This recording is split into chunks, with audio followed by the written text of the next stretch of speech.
Baik, Assalamualaikum warahmatullahi wabarakatuh. Jumpa lagi bersama saya Yola Arvina, menemani Anda dalam program spesial Mutiara Kalbu, tambah ilmu, tambah iman, tambah amal, insya Allah masuk surga.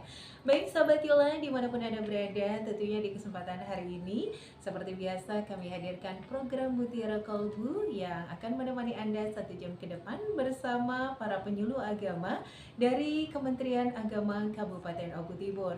Dan alhamdulillah puji syukur hari ini sudah hadir di tengah-tengah kita bersama Ustadz yang tidak asing ya, yaitu bersama Ustadz Faik Rahimi SHMM. Di mana hari ini pendengar akan memberikan informasi terkait dengan ilmu agama yang insya Allah membawa ilmu yang manfaat untuk kita semua, di mana akan mengangkat tema tentang nikah siri, perspektif hukum Islam dan kontemporer ya.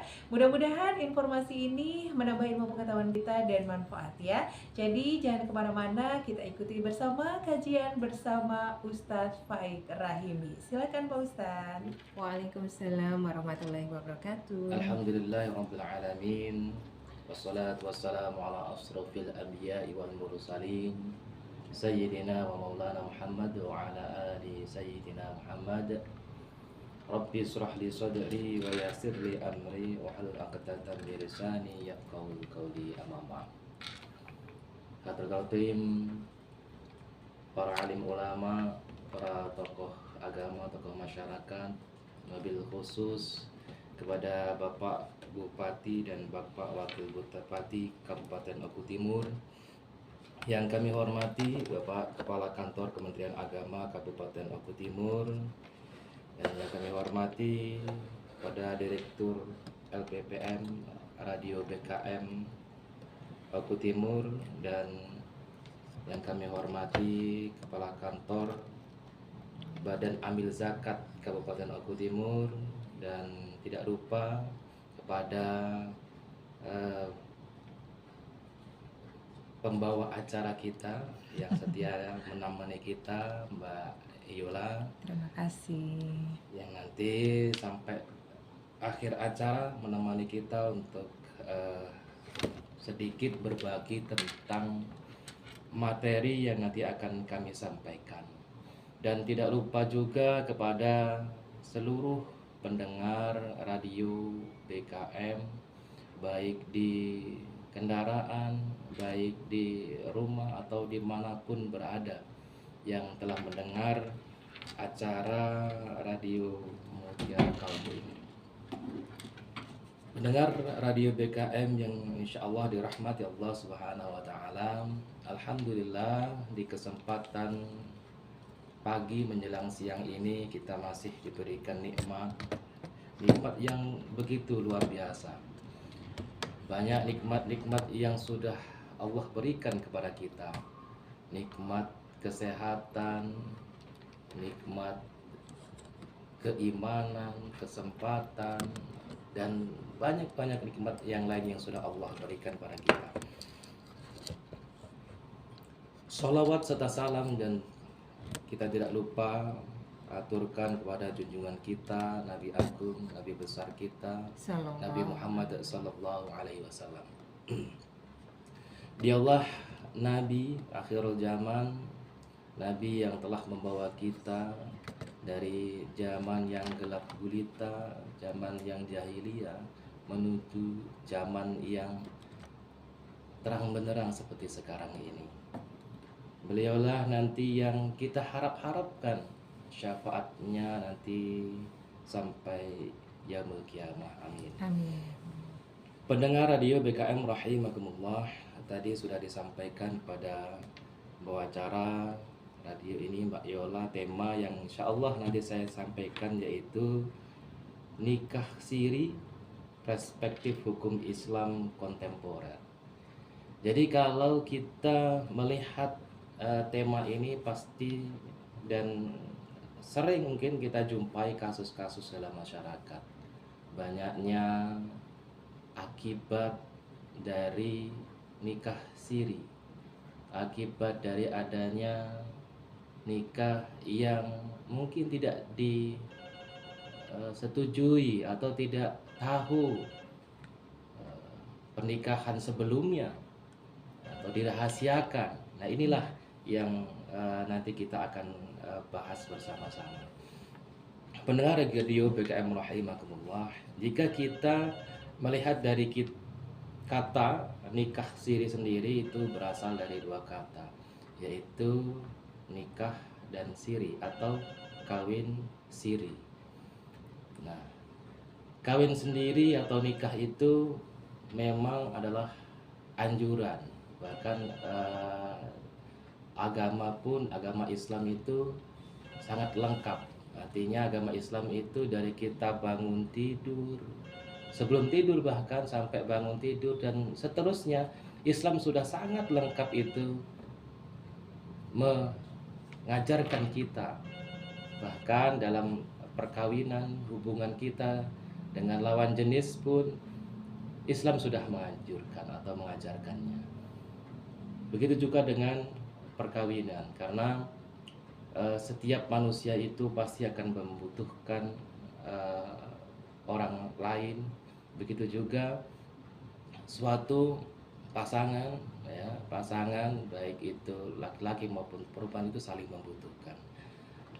Nah, kalau kita lihat secara harfiah, menikah artinya adalah fitrah insani yang mengantarkan manusia pada kebahagiaan dan kedudukan mulia di sisi Allah Subhanahu wa taala. Seorang yang akan menikah tentu ya cita-cita memiliki keluarga yang harmonis, yang berbalut dengan cinta dan kasih sayang, sehingga mendapatkan ketentraman dan kebahagiaan dan kehidupan. Hal ini juga kita dapat temui. Pernikahan itu juga disinggung dalam Al-Quran maupun Al-Hadis, anjuran tentang menikah. Salah satunya yaitu dalam Quran surat Az-Zariyat ayat 49, yaitu a'udzubillahi minasyaitonirrajim, bismillahirrahmanirrahim, wa min kulli syai'in khalaqna zawjaini la'allakum tadhakkarun. Artinya, dan segala sesuatu kami ciptakan berpasang-pasangan supaya kamu mengingat kebesaran Allah. Dan di ayat lain juga Allah menyinggung, wallahu ja'alakum min anfusikum azwajan wa ja'alakum min azwajikum baina wa khafatan wa razaqakum min thayyibat afa bi batili yu'minuna wa bi ni'matillahi hum yakfurun. Yang artinya Allah menjadikan bagi kamu istri dari jenis kamu sendiri, dan menjadikan bagi kamu dari istri-istri kamu itu anak-anak dan cucu-cucu, dan memberimu rezeki dari yang baik-baik. Maka mengapakah mereka beriman pada yang batil dan mengingkari nikmat Allah? Quran surat An-Nahl ayat 72. Di dalam sebuah hadis juga disinggung bahwa Rasulullah SAW juga pernah bersabda yang artinya, wahai para pemuda, barang siapa di antara kalian berkemampuan untuk menikah, maka menikahlah. Karena nikah itu lebih menundukkan pandangan dan lebih membentengi fajri atau kemaluannya. Dan barang siapa yang tidak mampu, maka hendaklah ia saum atau puasa, karena saum itu dapat membentengi dirinya. Hadis riwayat Bukhari dan Muslim. Pendengar radio BKM rahimakumullah, dari ayat dan hadis di atas dapat kita tarik suatu pengertian secara singkat bahwa perkawinan atau pernikahan adalah tuntutan kodrat hidup yang dengan tujuan diantaranya untuk memperoleh keturunan guna melangsungkan hidup. Artinya bahwa kita menikah itu tujuannya adalah untuk menenteramkan diri kita. Pernikahan artinya memang sudah kodrat. Manusia itu memang saling membutuhkan, sebagaimana yang saya sampaikan tadi. Perlu adanya pernikahan. Nah, akan jadi persoalan ketika kita kaitkan dengan sirinya atau nikah atau kawin siri.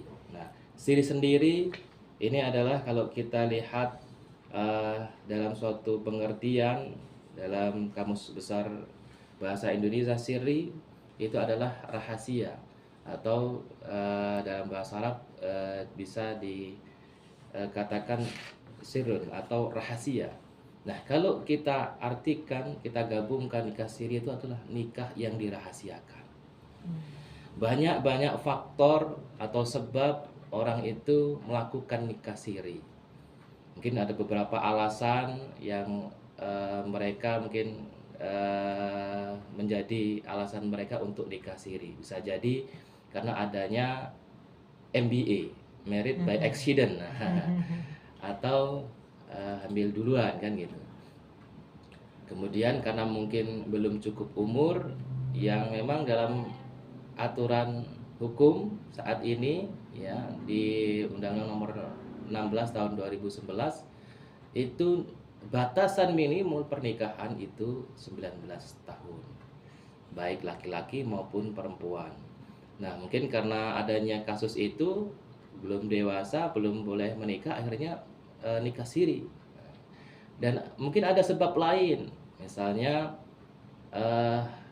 ya karena ingin menikah dengan wanita lain yang memang disembunyikan dengan pernikahan sebelumnya atau tanpa izin istri yang pertama, atau bisa dikenal dengan poligami liar. Ya, memang ini menjadi alasan mereka untuk nikah siri, dan banyak alasan-alasan lain.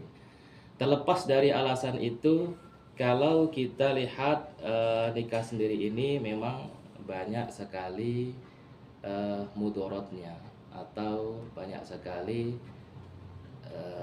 akibat buruknya, ya, akibat buruknya. Oleh karena itulah nanti kita akan bahas bagaimana perspektif nikah siri dalam hukum Islam kontemporer atau hukum Islam yang terbaru, gitu ya.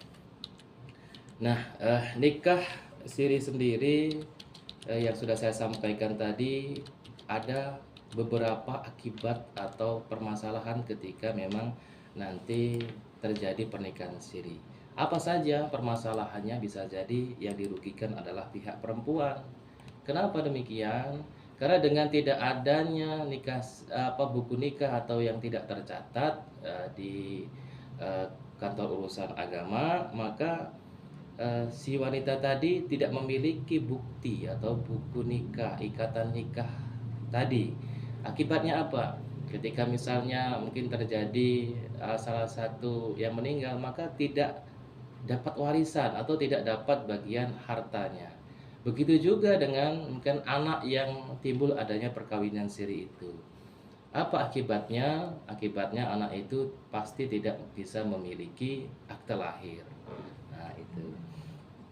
Karena di beberapa istilah juga disebutkan bahwa nikah siri adalah pernikahan yang dilakukan menurut hukum syariat, tetapi tidak dilakukan di hadapan petugas pencatat nikah atau penghulu atau PPN, ya, sebagai aparat resmi pemerintah dan atau tidak tercatat di kantor urusan agama, sehingga tidak memperoleh akte nikah sebagai satu-satunya bukti legal formal.